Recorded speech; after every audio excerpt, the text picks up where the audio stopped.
Good afternoon, everyone. Good afternoon. Thank you very much. I'm going to be making a statement and then take a few questions on the state of the police reforms in Kenya.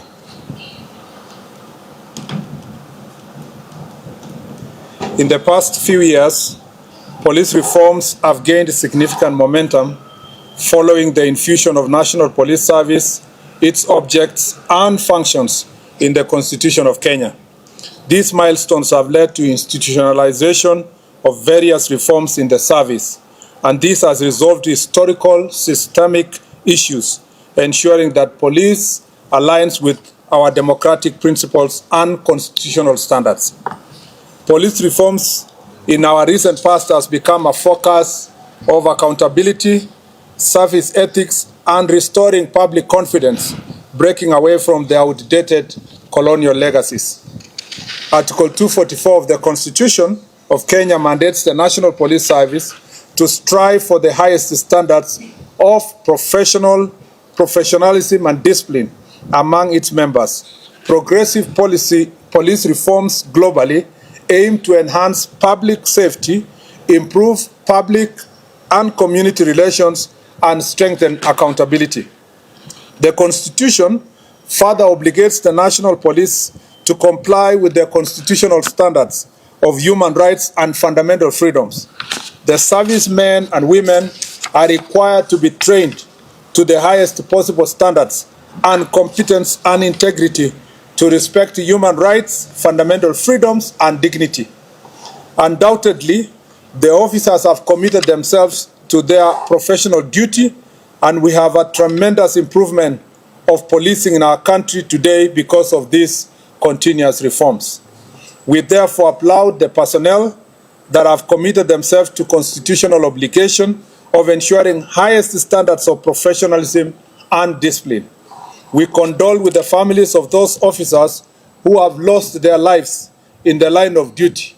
Regrettably, in the last 10 years, we have lost over 600 police officers directly in the line of duty while working to secure our country, to combat crime, and in enforcement of law and order, including during public protests. The strength and sustained growth of our nation could not have been possible without the brave, selfless, and dedicated service of our gallant security officers. Their commitment and sacrifice have been instrumental in ensuring the safety and stability we enjoy today. Nevertheless, we continue to face immense challenges in our pursuit of ideals enshrined in Article 244 of our Constitution. These challenges compel us to relentlessly strive for legal, institutional, and constitutional reforms aimed at enhancing the quality and the effectiveness of our police service. The Kriegler report laid a foundation towards police reforms in Kenya. Unfortunately, despite this well-intentioned framework and constitutional backing, meaningful reforms have stalled. Key challenges such as the limited operational independence, inadequate resourcing, and increased cases of police brutality and impunity have reversed much of the initial gain. As such, the promises and ideals of Kriegler report remain largely unfulfilled, even as public demand for a reformed, accountable, and rights-respecting police service continues to intensify. Upon assuming office in 2022, the President of the Republic of Kenya, His Excellency Dr. William Ruto, established a task force to look into critical reforms in the National Police Service, Kenya Prisons, and National Youth Service. The task force dutifully pointed to the need for several administrative, policy, and legislative reforms. Subsequently, on the 7th of March 2025, His Excellency the President entered a memorandum of understanding with the former Prime Minister, Right Honorable Raila Odinga, to promote and protect the livelihoods of young people and to guarantee the right to peaceful assembly and protest as provided for under Article 37 of our Constitution. It's against this high-level commitment that the ministry is intensifying efforts to implement relevant policy and legal reforms aimed at fully realizing the ideals and aspirations espoused in the task force report and the memorandum. These reforms also come at the backdrop of President's decision to ensure, for the first time in the history of Kenya, that the National Police Service operates independently with its independent accounting officer. To further pursuit of recommendations made by the task force, a technical committee on review and development of administrative, policy and legislative reforms was formed on the 23rd of August 2024. The technical committee, though through the various joint secretaries, held consultative forums with the primary stakeholders. Through these consultations and the proposals submitted to the committee, the following draft bills and new legislation were deployed. The National Police Service Commission Act Amendment Bill to provide for a more robust and independent police commission. The National Police Service Act Amendment Bill to provide for improved working conditions, salaries, terms of service of the police officers. Further, to address issues of political interference, corruption, inadequate training, and structural challenges within the service.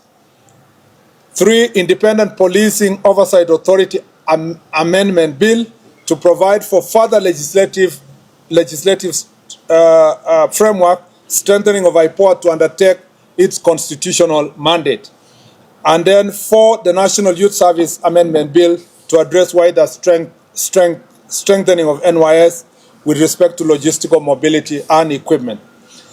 5, Public Order Act Amendment Bill to provide for better management and enforcement of public law and order in the exercise of right of assembly, demonstrations, picketing and petition under Article 37 of the Constitution.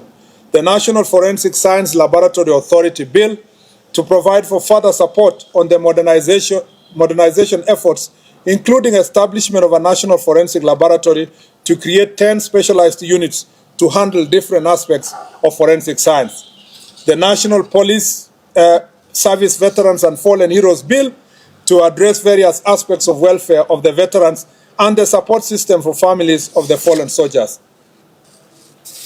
All these bills are in the final stage before they can be presented before Cabinet and then tabled in National Assembly and the Senate. As highlighted, it was not always the norm for the police that the police were held accountable for the actions in extrajudicial cases of police brutality. Post the 2010 Constitution, we have had remarkable accountability framework that have led to the punishment of police officers, such as in William Kimani murder in 2016, where 3 police officers were convicted of death for the murder of human rights lawyer Willie Kimani, his client Josephat Mwendwa, and their driver Joseph Mwiruri. B. Baby Samantha Pendo case of 2017, where 4 police officers were charged with the murder of 6-month-old baby Samantha Pendo, who was killed during post-election protests in Kisumu in 2017. 3. Martin Koome murder of 2013, where police officer at the rank of an OCS was found guilty and sentenced to death for torturing a suspect to death inside a cell. Among many other instances that the police have been dealt with, family for breach of law and the Constitution.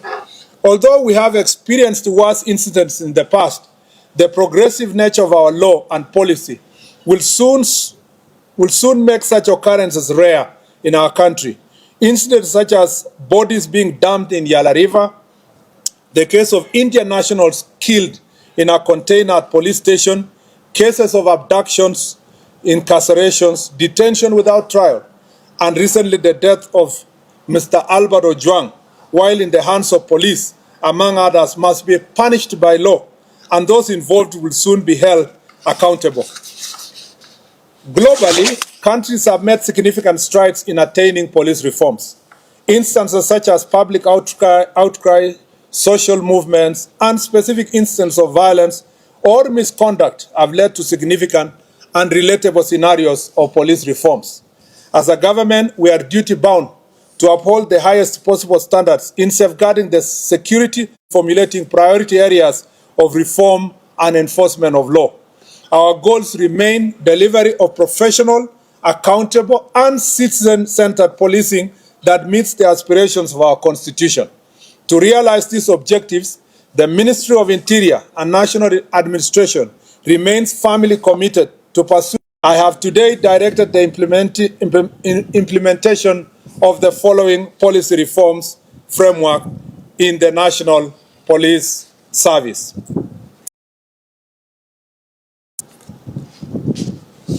On CCTV surveillance, it shall be mandatory to equip police stations with CCTV surveillance to enhance transparency and accountability. All the police stations, currently standing at 1,209, shall have CCTV surveillance within the next 2 years. We shall be making proposals to Parliament to enact laws that criminalize tampering with CCTV cameras. The surveillance system shall be in the custody of the officer commanding station, and the said officer shall be required to ensure that the system is always functioning, and instances of fault, it shall be reported within 1 hour through the established chain of command. The CCTV shall have an external backup system. It's important for Kenyans to know that the current stations that have CCTVs are not CCTVs that are sanctioned fully by the National Police Service. It was the initiative of the individual police station, 9 police stations, identify areas for improvement. Working together with civil society, religious leaders, and other stakeholders, we shall ensure regular audits and evaluation with awards to the best police officers, police stations, among others. We are creating systems that evaluate officers' performance based not just on enforcement metric, but also community relations and adherence to requisite ethical standards. This framework shall establish both the criteria for reward and sanction of respective police officers. 5, training and education. I have directed the establishment of continuous professional development training on all officers, beginning with the OCSs, who shall be required to undertake minimum training annually on set of constitutional standards of the National Police Service, as shall be developed in the curriculum. This marks the first step in restoring professionalism, discipline, and service excellence across all ranks. To achieve this, we shall work closely with the National Treasury and Parliament to ensure adequate resources are allocated. It is unfortunate that whenever budget cuts strike, training is often the first casualty. We are also forging partnership with development partners, public benefit organizations, and other stakeholders to sustain this initiative. In our upcoming police recruitment drive, we shall include a specific cadre of specialized officers to infuse fresh talent, professionalism, and modern policing standards throughout the service. All these reforms will be centralized for oversight and implementation at every police station, directly under the responsibility of the officer commanding station. It is important to note that in the command and structure of police service, the OCS is the ultimate officer in charge of all activities related to enforcement of law and order at the police station. All the other superior structures exist for the coordination and command of the National Police Service. It is therefore our intention to implement, monitor, and evaluate aforestated reforms of the police station. Our intention is to make our police stations centers of excellence. It's important for all of us to know as Kenyans that just the way we say in elections, the polling station is the final place of voting. The police station is the final station of reporting any crime in the National Police Service, and therefore Every person, including senior officers, even the minister, everybody else has to always go back to a police station. And therefore, we want to make the police stations to become the center of excellence.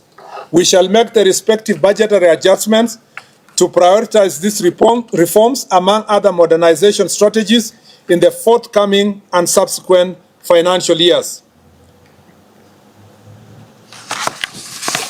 We shall also pitch for support of these priorities from our development partners to ensure efficient and effective implementation of these reforms.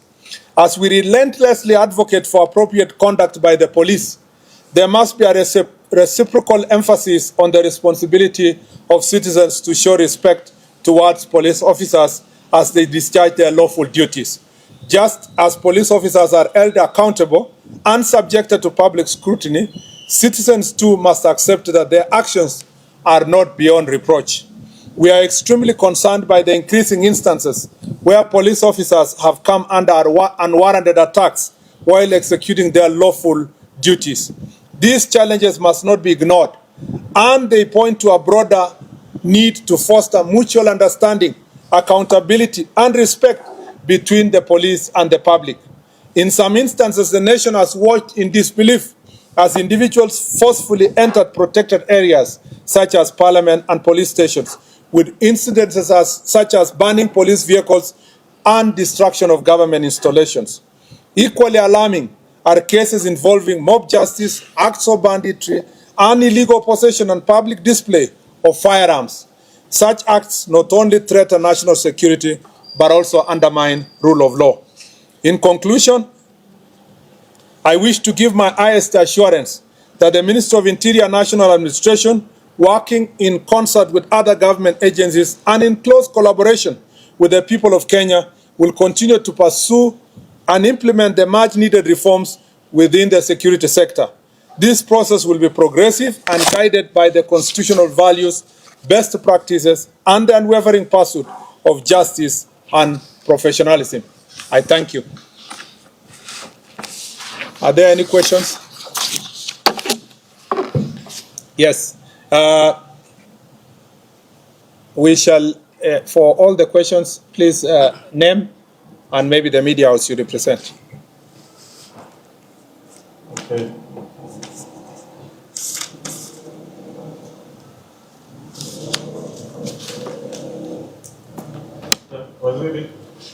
My name is Sidney Chazima from TV47. And my question goes to what you just mentioned right now. You say that even the most highest ranking police officer has to report to a police station if there is something, even a complaint. In the run-up to the death of Albert Ojwang, we've heard that the DIG Lagat had a complaint about it. We would like to know which police station you reported to, if there's an OB, and if it is the DCI, was it documented or just a word of mouth? Then, secondly,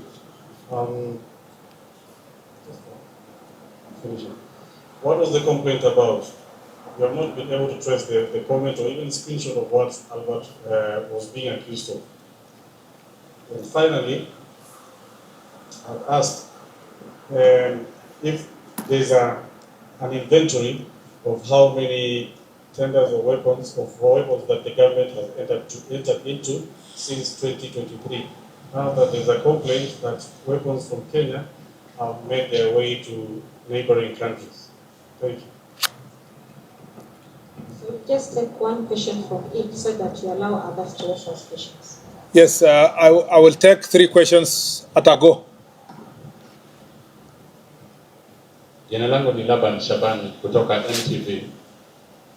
Bwana Waziri, umetaja kwamba pia maafisa wa polisi wamefariki wakiwa kazini.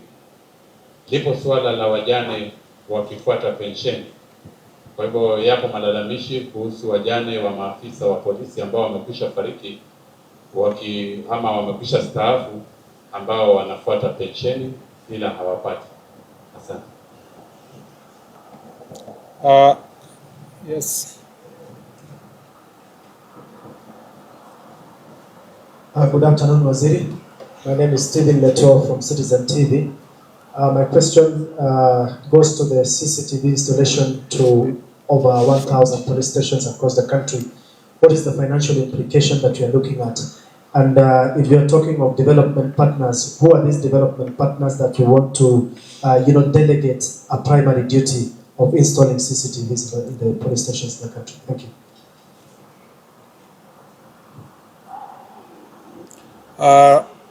Let me start with on the issue of on record in the Senate, and therefore, because of the advancement of the investigations, I'd rather leave it to that position. On the issue of on the question of tender for security, I think first of all, as the Republic of Kenya, we cannot stand here or at the ministry or even IG. You will never get that information you are looking for, where you stand and come and say, we have this number of ammunitions or we have this number of this. It's not possible for any country in the world to go and announce this publicly to any person, because that is a highly classified security issue. However, I know where you are going. Your question was related to what was in the media about munitions and issues of other countries. I think my responsibility is issues related to internal security. That's why it's called Minister of Interior. So I have my responsibilities only confined to issues that are related to security in our country. Other issues that are happening between Kenya and neighboring countries or other parts of the country are better addressed through foreign affairs, not internal issues. I'm confined within the boundaries of our country insofar as issues of security is concerned. On the issue of swali nzuri limeulizwa na Laban kuhusiana na pensheni ya maaskari wetu. Ninajua ya kwamba kumekuwa na shida, si kwa upande wa askari peke yake, lakini public service wote wakijaribu kupata budget ya kuhakikisha inalipa mambo ya pensheni. Lakini uliposikia vile nilisoma baadhi ya mabadiliko ama reforms ambayo tunafanya inahusikana na Veterans Bill, nia yetu ni kuhakikisha kwamba through that Veterans Bill tutakuwa na njia mwafaka ya kuhakikisha kwamba wale wanaondoka kutoka ofisi wanalipwa haraka, na pia sio wenye wanaondoka peke yake, wale wanapoteza wapendo wao katika wakiwa kazini watakuwa wameshughulikiwa ipasavyo. Ndio unaona hiyo Veterans Bill ndio moja ya yale sheria ambayo nilisoma ambayo tunataka kupitisha ifikie bunge, ili tukue na njia mwafaka ya kuhakikisha muda ambayo inahitajika kulipa pension na mambo mengine. Hata hivyo, kupitia bajeti ambayo National Police Service imepata, kumekuwa na bidii kwa upande wa National Police Service kujaribu kulipa wale ambao pension yao imekaa sana kadiri ya uwezo wao kupitia ile bajeti ambayo tumepewa na bunge. Kwa mambo ya financial implication, I want to say that we will leverage on the working relationship we have with the Ministry of ICT and with the support of also CAK, Communication Authority of Kenya. We are going to forge this partnership, which has been ongoing between us and these institutions, to see how we can install these CCTV cameras within the next 2 years. The ultimate budgetary allocation will be determined by the working partnership we have put in place. I need to say that we are not saying we are abdicating this responsibility to our development partners. And I am very clear in my mind that it is not the responsibility of the development partners to do so. It is us, but we leverage on the working partnership that are already existing. Some of the partnership are between us with the UNDP, which is already ongoing partnerships, between also us and the World Bank, between the government and the government of UK, and between the government and European Union. These are existing partnerships that are cut across ministries. But particularly for this ministry, we want to retrofit the programs that we have been having with them and see if we can urgently put some of the already committed resources towards making the police station a center of excellence and making it mandatory for all these police stations to have the CCTV cameras. I also needed to say that it is not just enough to talk about the CCTV. We are speaking about police stations that have very old infrastructure. Some of the police stations are actually colonial infrastructure. So it requires also building of the infrastructure itself. And again, through our Jukwaa la Usalama and our engagement with national government Constitutional Development Fund, we've been seeing ways of ensuring that we modernize most of these police stations, because you can also may want to put new ICT materials, the laptops, the CCTVs, and the Wi-Fi and so forth in an environment that has very old infrastructure or even barely existing infrastructure. Some of the police stations are Mabati police stations and so forth. So we will want to, as we work on the accountability and transparency in the police stations, we want to ensure that we build on the infrastructure within the police station. The last three questions. Yes, when I was saying my name is Steve, there's been a clamor and push from a section of Kenyans for the DIG Lagat to step aside, and some are even threatening to put this street forms tomorrow. From where you sit, do you think that's the prudent path to take you to suppress the tension and the pressure of protest ahead of tomorrow? Thank you. Mr. CS, my name is Winfrey Owino from KTN. You've mentioned digitization of current books. And this is not something new. We actually heard of it firsthand in the previous regime. So what is the progress with what the previous regime had started? And what really is the update based on what you had told us before as the ministry? Thank you. The last one, if any. And if none, then I appreciate. Good afternoon. I'm Camila Lunani from K24. And I was asking, or many Kenyans are asking, when will this end? Like, when will the police brutality end? So that Kenyans can have trust in the police with their lives, with certain issues that they may be going through. Can we believe that the police will take care of us?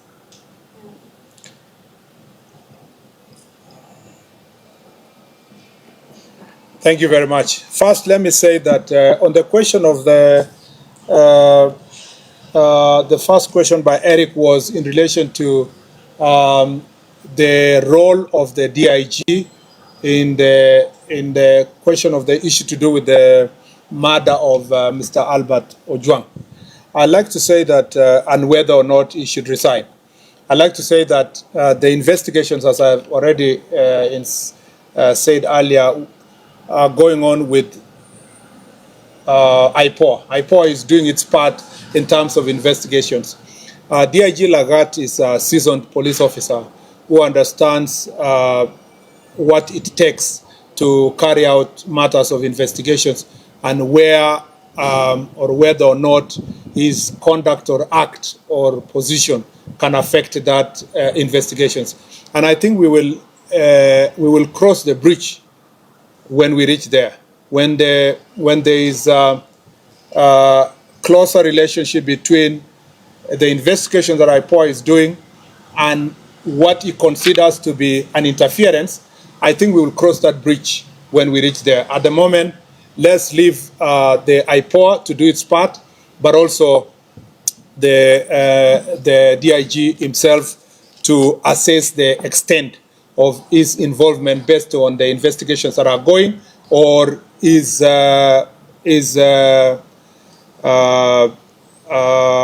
position vis-a-vis the investigations, and then make that decision when we cross there.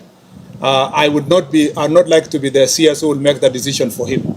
It is important that that is achieved, the threshold of the investigations, where it is, and whether or not the DIG will see that his position or position in office is going to interfere with that investigation. I'm sure when that threshold is achieved, we will cross that bridge when we reach there.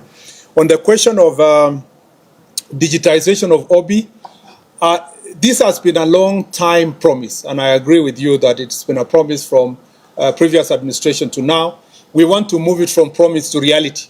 And we know the reasons why this is serious. It's because if we have a digitized OB, it will help us to make sure that any reported incident can be tamper-proof.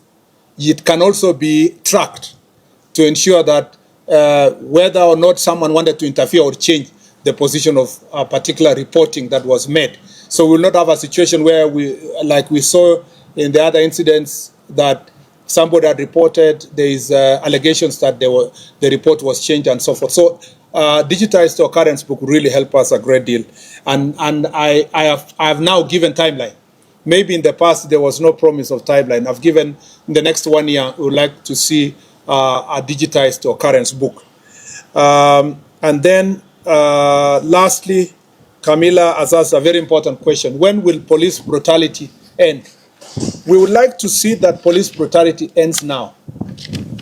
It is the duty of any right-thinking member of society, including our cabinet secretary and government, to see that police brutality ends immediately.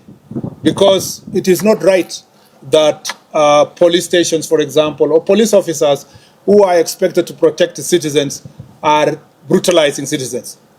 But as you know, reality on the ground is that this is an area that governments and countries all over the world have struggled with over time. Even the most advanced democracies, like the case of the US with the George Floyd a few years ago. But very conscious societies will ensure that when an incident happens like the one for Mr. Albert Ojwang, you don't, as unfortunate as it is, you don't allow that incident to be part of the statistics. It's also an opportunity for us to rise up and say, what else can we do? Like in the instance that we have proposed here, what else can we do to make the police station safe in respect and honor of those who have suffered, like the case of Albert Ojwang? That way, we can put meaningful, we can have meaningful results based on the otherwise negative and terrible incident. We can be able to turn around and say, so that doesn't happen to any other citizen, this is an opportunity again to up our game in terms of reform. But if you ask me, this is an area that is long overdue. But as I read in my statement, we've made significant improvement from 2010 when we promulgated our new constitution, and we can do even far much more. But I also need to ask our citizens that we need to support each other. We need to support the police officers. If you are, like the case that happened the other day, somebody's outright assaulting a police officer, you know, insulting a police officer, provoking. You are holding a machete. You know, you saw the case of Nakuru, someone having a panga and showing directly to the police officer. And we are all as Kenyans not enraged as if a police officer has shown or pointed a gun to a civilian. It should apply both ways. And I request you in the media, please stop profiling criminals and calling them protesters. I saw in one of the media houses the other day, somebody's announcing, saying, oh yeah, some of the protesters have burned vehicles, some of the protesters have looted. How do you still give them a constitutional status of Article 37? Protesters are expected to be civilized people who are making a statement, not the ones who are burning vehicles, looting shops, attacking civilians, throwing stones at the police officer, burning police vehicles. We have very few police vehicles, but many of them have been burned in this instance. Burning a police station, invading parliament. I am yet to see a media house that calls out all those who invaded parliament. In any civilized society in the world, anybody who invaded parliament would have been called a terrorist, straight, in many countries. But here in Kenya, we are still saying peaceful protesters invaded parliament. How can invasion and peaceful survive on one sentence? It must prick our conscience that, say, you've seen protests in other parts of the world, people marching peacefully along streets and making their statements. And that's why part of the law that we are proposing is to create an opportunity for public order to give people the space to do protests in an environment that is peaceful and that is respect constitutional responsibility of every one of us. Asanteni sana and God bless you. Thank you very much. Asante sana. Thank you.